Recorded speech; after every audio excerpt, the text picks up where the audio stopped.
Paz, irmãos, vamos dar sequência ao devocional, vamos continuar o livro de Romanos e hoje vamos falar sobre Romanos 7, uma palavra muito forte.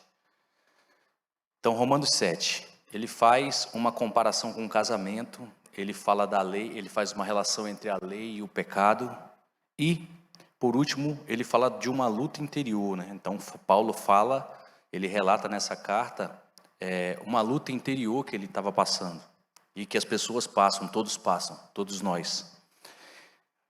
Romanos 7, uma comparação com o casamento. Meus irmãos, vocês todos podem compreender muito bem o que eu vou dizer. Vocês conhecem as leis e sabem que elas só têm poder sobre uma pessoa quando essa pessoa está viva. Por exemplo, a mulher casada está ligada pela lei ao marido enquanto ele estiver vivo. Mas, se ele morrer, ela estará livre da lei que a liga ao marido, de modo que se ela viver com outro homem enquanto o marido está vivo, ela será chamada de adúltera. Mas se o marido morrer, ela estará legalmente livre e não cometerá adultério se casar com outro homem. O mesmo acontece com vocês, meus irmãos. Do ponto de vista da lei, vocês também já morreram, pois são parte do corpo de Cristo, e agora pertencem a Ele, que foi ressuscitado para que nós possamos viver uma vida útil no serviço de Deus. Pois quando vivíamos de acordo com a nossa natureza humana, os maus desejos despertados pela lei agiam em todo o nosso ser e nos levavam para a morte. Porém, agora estamos livres da lei, porque já morremos para aquilo que nos mantinha prisioneiros. Por isso, somos livres para servir a Deus, não da maneira antiga, obedecendo à lei escrita, mas da maneira nova, obedecendo ao Espírito de Deus. A lei e o pecado, versículo 7 em diante. O que vamos dizer então? Que a própria lei é pecado? É claro que não. Mas foi a lei que me fez saber o que é pecado, pois eu não saberia o que é cobiça se a lei não tivesse dito não cobice. Porém, o pecado se aproveitou dessa lei para despertar em mim todo tipo de cobiça. Porque se não existe a lei, o pecado é uma coisa morta, pois houve um tempo em que eu não conhecia a lei e estava vivo. Mas quando eu fiquei conhecendo o mandamento, o pecado começou a viver e eu morri. E o próprio mandamento que me devia trazer a vida me trouxe a morte, porque o pecado, aproveitando a oportunidade dada pelo mandamento, me enganou e, por meio do mandamento, me matou.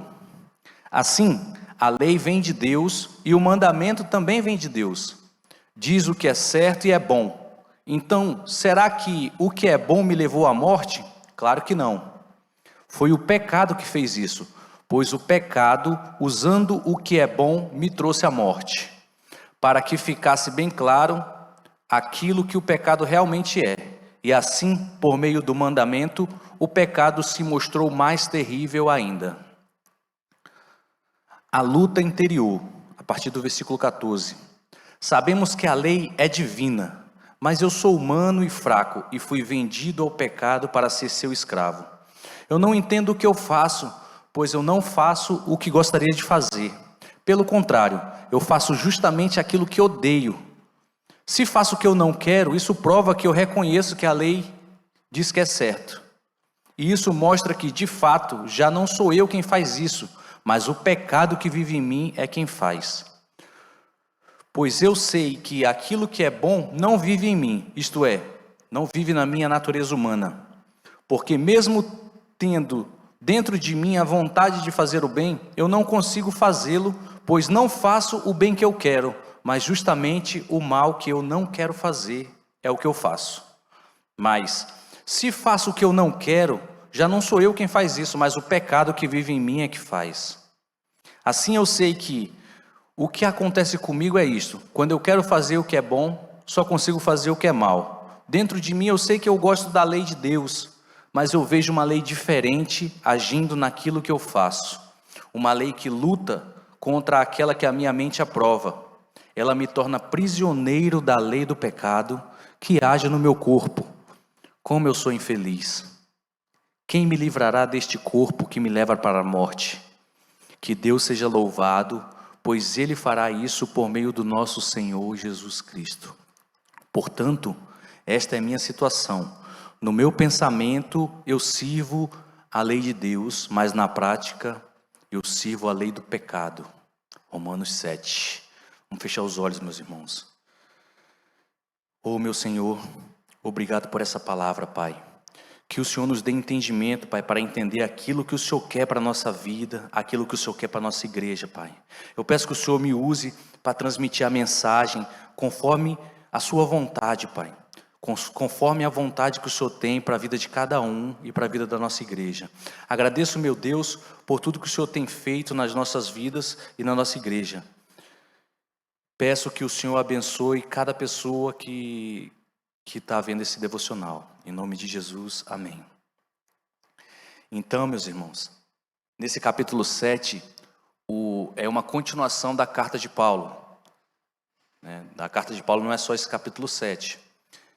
Então ele continua falando que somente em Cristo é que nós podemos ser livres do pecado. Mas, como a gente pôde evidenciar, principalmente no trecho final do capítulo 7, ele não fala que é fácil, que é uma tarefa fácil. Ele fala que é luta. Então essa é uma continuação da carta de Paulo. No capítulo 6, que nós vimos ontem, a mensagem de Paulo foi que nós morremos para o pecado, que nós não podemos mais ficar vivendo, ficar incrustado no pecado, nós morremos para ele. A partir do momento que nós somos convertidos, que nós somos batizados, nós temos uma união com Cristo. Nossa velha natureza pecadora foi morta na cruz. Portanto, não somos mais escravos do pecado. Pois quem é batizado, quem é convertido, ele morre, torna-se uma nova pessoa e fica livre do pecado. Nós devemos nos considerar mortos para o pecado e vivos para Deus.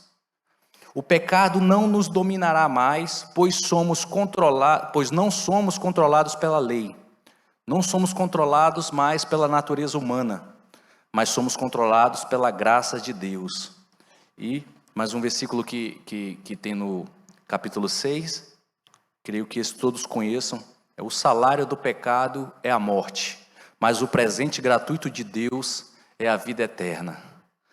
Então nessa primeira parte do capítulo 7, ele continua falando, explicando isso, que nós somos livres do pecado. Só que ele começa fazendo uma analogia entre o casamento e a nossa situação. Então ele fala assim, por exemplo, a mulher casada está ligada pela lei ao marido, enquanto ele estiver vivo. Mas se ele morrer, ela já está livre da lei que liga ao marido. De modo que se ela viver com outro homem enquanto o marido está vivo, ela será chamada de adúltera. Mas se o marido morrer, ela está legalmente livre e não cometerá adultério se ela se casar com outro homem. Então a esposa, ela está ligada ao marido, e caso ele morra, ela está livre pela lei para se casar com outro homem, e não será chamada de adúltera. De mesmo modo, nós estávamos presos num relacionamento com o pecado. Estávamos juntos com o pecado. Só que nesse caso, a partir do momento que nós nos convertemos, que nós somos batizados, nós morremos e nascemos livres do pecado, para vivermos para Deus. Nós nascemos nova criatura, Então no capítulo 6 ele fala assim, quando fomos batizados, nós fomos sepultados com Jesus, por termos morrido junto com ele. E isso para que, assim como Cristo foi ressuscitado pelo poder glorioso do Pai, assim também nós vivamos uma vida nova. Então, quando somos batizados, quando somos convertidos, nós morremos e nos tornamos uma nova criatura. Amém? Então, ele faz essa comparação entre da nossa vida com o pecado e do casamento, porque era uma comparação simples de as pessoas entenderem, Você tem um relacionamento com o pecado. A gente morre para o pecado e vive para servir a Deus. No versículo 4, Paulo fala o seguinte: do ponto de vista da lei, vocês também já morreram, pois são parte do corpo de Cristo, e agora pertencem a Ele, que foi ressuscitado para que nós possamos viver uma vida útil no serviço de Deus. Pois quando vivíamos de acordo com a nossa natureza humana, os maus desejos despertados pela lei agiam em todo o nosso ser e nos levavam para a morte.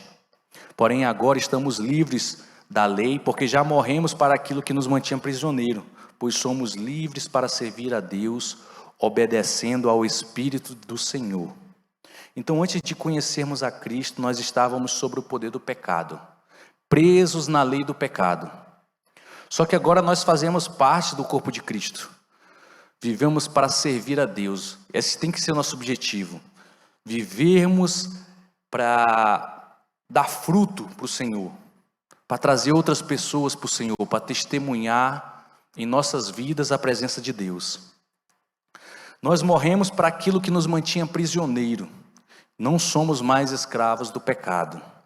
Então essa mensagem Paulo estava falando desde o capítulo 6, né? A partir do versículo 6, Paulo começa a falar da relação da lei e do pecado. Então, desde o capítulo 6, Paulo vinha falando que nós morremos para o pecado, não somos mais dominados pelo pecado.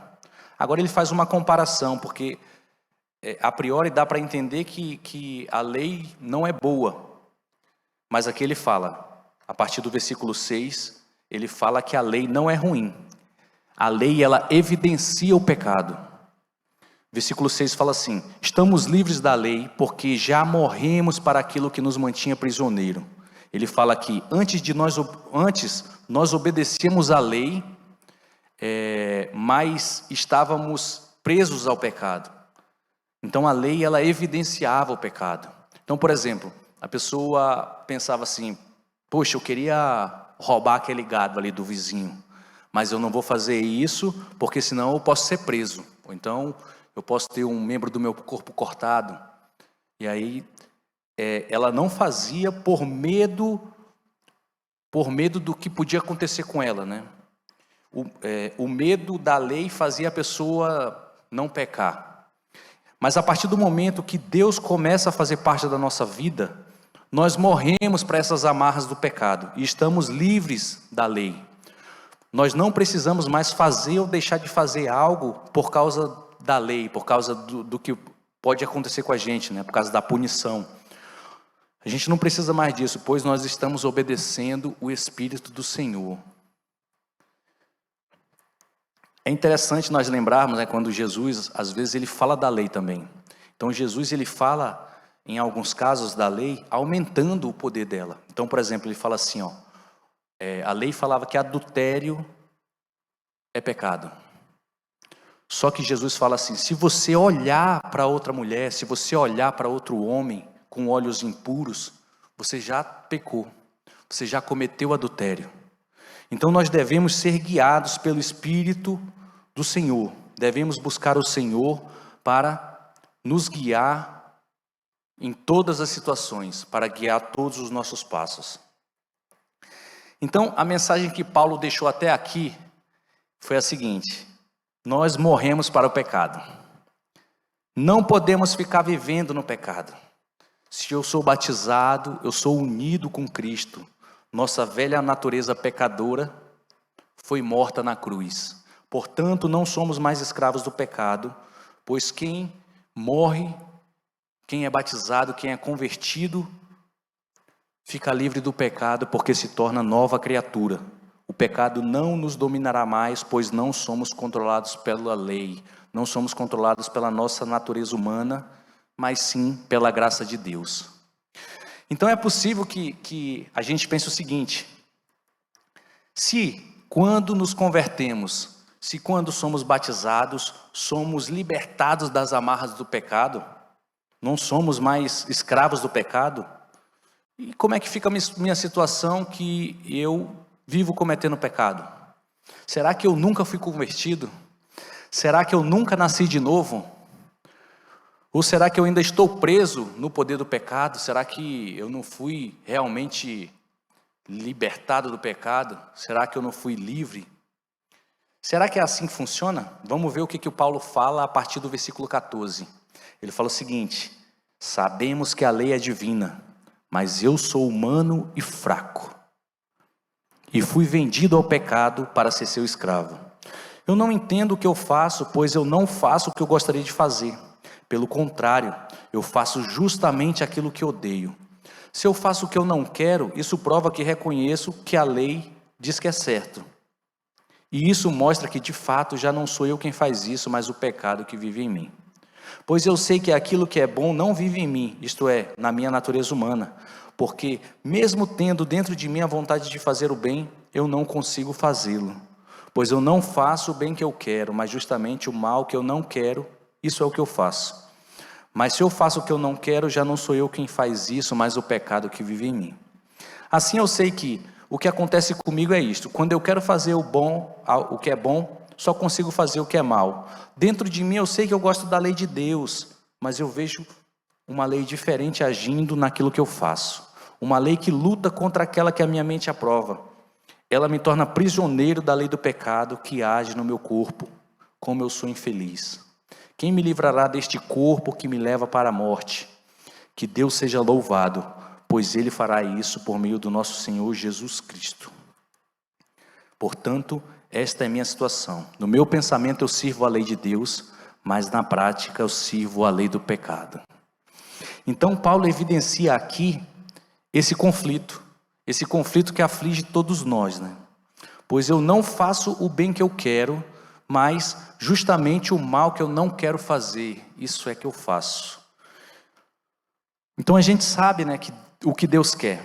Nós sabemos o que Deus quer da nossa vida. E às vezes a gente vem para o culto e a gente sai do culto fortalecido.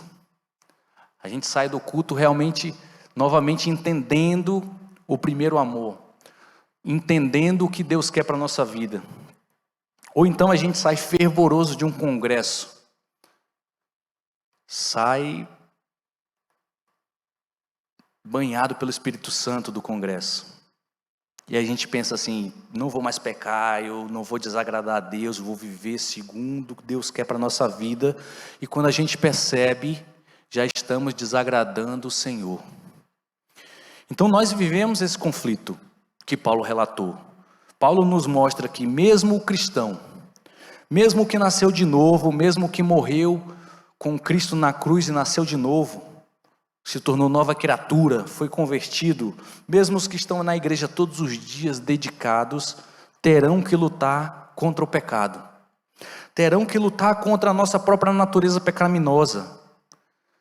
Terão que vigiar para não cair. Olha o que o Paulo diz a partir do versículo 22, ele fala assim: eu vejo uma lei dentro de mim, eu sei que eu gosto da lei de Deus.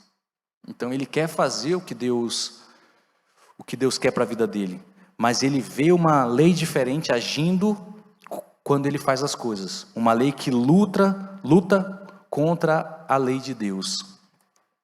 Então essa luta sempre vai existir.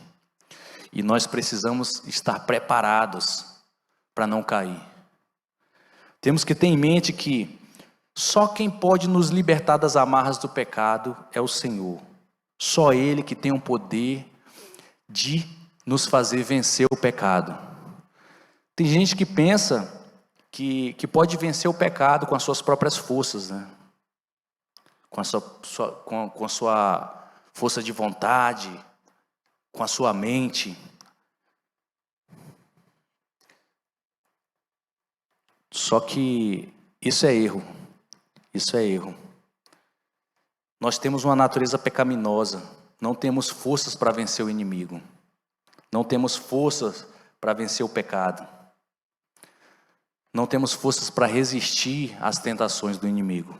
Eu falei uma vez no devocional aqui que o inimigo é preparado para nos tentar.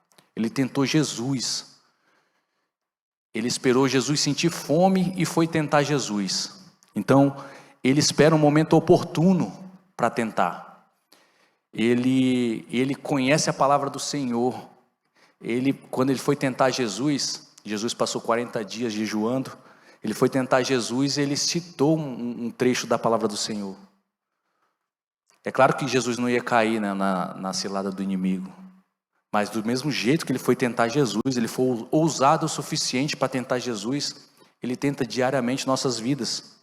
E nós somos fracos, não temos forças para resistir às tentações. A pessoa pensa assim, não, agora eu sou diferente, eu não vou mais pecar, não vou mais cair nesse pecado. A pessoa pensa assim, eu era alcoólatra, mas agora eu parei de beber. Eu vou me sentar num bar com meus amigos, com os mesmos amigos que bebiam comigo, e não vou tomar uma gota de álcool. E aí a pessoa volta para casa carregada, porque nós não temos forças para resistir ao pecado. Só Deus pode nos fazer resistir ao pecado. Nós temos que entender que nós somos fracos. Paulo acabou de nos mostrar isso. Ele fala, eu sou fraco. Então é isso. Nós não temos forças para combater o pecado. Quem nos dá capacidade para vencer o pecado, quem nos fortalece e nos blinda contra as ciladas do inimigo, quem nos dá força para vencer o pecado é o Senhor Jesus Cristo. Só o Senhor pode nos fazer resistir e vencer o pecado, pode blindar nossa vida, pode blindar nossa família. Só que para isso, nós precisamos estar fortalecidos no Senhor. Nós precisamos buscar comunhão com Deus. Precisamos buscar todos os dias Deus. Precisamos ter intimidade com o Senhor. Nós precisamos fazer com que Jesus seja o centro da nossa vida. Só assim nós teremos forças para blindar nossa família, para nos livrar do pecado. E como a gente cria mais intimidade com o Senhor, então? Não sei se os irmãos se lembram, mas uma palavra foi liberada para a nossa igreja no final do ano passado. Então, no final do ano passado, Deus disse para a nossa igreja que nós precisamos jejuar, que nós precisamos orar e que nós precisamos da palavra do Senhor. Então, nós temos que jejuar para termos mais intimidade com o Senhor. Nós temos que jejuar para ficar cada vez mais próximos do Senhor. Nós temos que orar mais, buscar o Senhor. Nós temos que aprender a ouvir a voz de Deus. Temos que orar sem cessar. Só assim teremos intimidade com o Senhor e podemos ouvir e compreender a voz do Senhor. O que Ele quer para a nossa vida. Tem uma história interessante, eu já contei num devocional, mas vale a pena contar de novo. É a história de uma senhora do Distrito Federal, que ela era da igreja, né? Era crente, ela é crente, e um dia ela acordou e Deus falou para ela que o prédio que ela morava ia cair. E aí ela saiu desesperada, falando para todo mundo, vamos sair do prédio, vamos tirar as coisas, esse prédio vai cair, o Senhor me falou. E aí ela começou a tirar as coisas dela, as pessoas olharam assim, mas não deram muito crédito, né? E aí ela começou a tirar e falando para todo mundo que Deus tinha falado para ela que o prédio iria cair. Ela entrou em contato com os órgãos de segurança, ligou para o Corpo de Bombeiros, e aí o Corpo de Bombeiros, a central de atendimento falou assim, não senhora, a senhora registra a ocorrência, e aí quando der, uma equipe vai aí para fazer uma vistoria no prédio, e aí a gente verifica direitinho. Só que essa senhora, ela não se aquietou, ela continuou, além de tirar as coisas dela, ela ficava falando para as pessoas tirarem também as coisas do prédio, e falou também, continuava ligando para o Corpo de Bombeiros, até que uma viatura do Corpo de Bombeiros foi lá para fazer a vistoria no prédio. E aí quando eles chegaram, eles viram que o prédio realmente estava numa situação muito ruim, e aí evacuou o prédio todo. E no final do dia, desse mesmo dia, esse prédio caiu. E várias pessoas foram salvas porque Deus usou essa mulher. Deus usou essa senhora e essa senhora estava preparada, estava com intimidade com o Senhor para entender a voz dele, para distinguir a voz dele. E aí teve um rapaz que ele gostava dessas histórias impressionantes assim, e ele ficou sabendo dessa história e ele veio conversar com essa senhora. E aí ele falou para ela assim, tá bom, mas me diz uma coisa, como é que a senhora tinha certeza que era Deus falando com a senhora? Como é que a senhora não pensou assim, não, isso foi um sonho, foi alguma coisa da minha cabeça. E aí essa senhora olhou para ele, riu e falou assim: meu filho, a voz do Senhor é irresistível. A voz do Senhor não tem nada igual, é incomparável. A voz do Senhor não tem comparação com nada. Então é esse tipo de intimidade que nós temos que buscar com o Senhor. Nós temos que orar a ponto de nós reconhecermos a voz do Senhor onde quer que estejamos. E o terceiro ponto que Deus falou para a nossa igreja é que nós temos que buscar a palavra do Senhor. A palavra do Senhor através da leitura da Bíblia, através das pregações, através dos cultos da igreja, dos cursos que são ministrados na nossa igreja, dos encontros de homens, de mulheres, de jovens. Temos que assistir as pregações, assistir vídeos, tudo isso é buscar a palavra do Senhor, né? Filmes também, filmes cristãos também, é buscar a palavra do Senhor. Então nós temos que nos aprofundar na palavra do Senhor. Tem uma história também interessante, um humorista, ele estava fazendo uma apresentação de stand-up, e ele é ateu, e ele tem um amigo que é evangélico, e aí ele relatou uma conversa com um amigo dele, né? Ele chegou para o amigo dele, evangélico, e falou assim: meu amigo, você acredita em quê? E aí o amigo dele falou: eu acredito em Deus. Aí ele falou: que Deus? Jesus. Mas você acredita como assim? Acredito tudo. Eu acredito plenamente. Tudo o quê? Ele falou: tudo mesmo. Eu amo mais do que a mim mesmo, mais do que a minha vida. Tudo que eu faço e deixo de fazer é por causa dele, por causa do Senhor, que veio, viveu e morreu por nós. E tem um livro, a Bíblia, que conta toda a história, conta todos os ensinamentos, tudo que devemos fazer para nos guiar, para guiar a nossa vida. E aí o humorista perguntou o seguinte: e esse livro que representa tudo de tudo para você, a Bíblia, você já leu ela toda? E aí ele respondeu assim: não li, ela é muito grande, é grande demais. Então esse humorista, ele contou essa história de maneira cômica, mas essa conversa para nós, ela tem que servir de alerta, né? Tem que ser um tapa na nossa cara. Como é que eu quero ter mais intimidade com o Senhor? Como é que eu quero ter mais intimidade com Deus? Mas eu não busco, eu não faço... Eu não faço nada além, nada que me incomode. Eu não tenho curiosidade de ler a palavra dele, a palavra que é para nos guiar, que responde a todas as nossas perguntas. Como é que eu quero que Jesus me fortaleça contra o pecado? Como é que eu quero que ele blinde minha família contra as ciladas do inimigo, se eu não busco? Se nem a Bíblia, que deve guiar todo o nosso caminho, eu conheço. Eu tenho curiosidade de ler. Nós temos que nos preparar. E essa tríade, jejum, oração e palavra, faz parte da nossa preparação. Tem que fazer parte da nossa preparação. Nós temos que jejuar, temos que orar, nós temos que buscar a palavra do Senhor. Nós precisamos estar fortalecidos no Senhor. Porque só quem pode nos libertar das amarras do pecado é o Senhor. Só Ele que tem o poder de nos fazer resistir às tentações. Só Ele que tem o poder de nos fazer vencer o inimigo. Amém? Se você quer paz na sua vida, se você quer ser libertado das amarras do pecado, vencer esse conflito diário que nós temos, se você quer realmente experimentar os planos de Deus para a sua vida, tem que entregar por completo seu caminho ao Senhor. Tem que buscar ter intimidade com o Senhor, tem que buscar conhecer mais Deus, porque nós somos fracos, não conseguimos resistir ao pecado. Nós vamos cair se andar sem o Senhor. Então entregue tudo para o Senhor. Amém? Vamos fechar nossos olhos.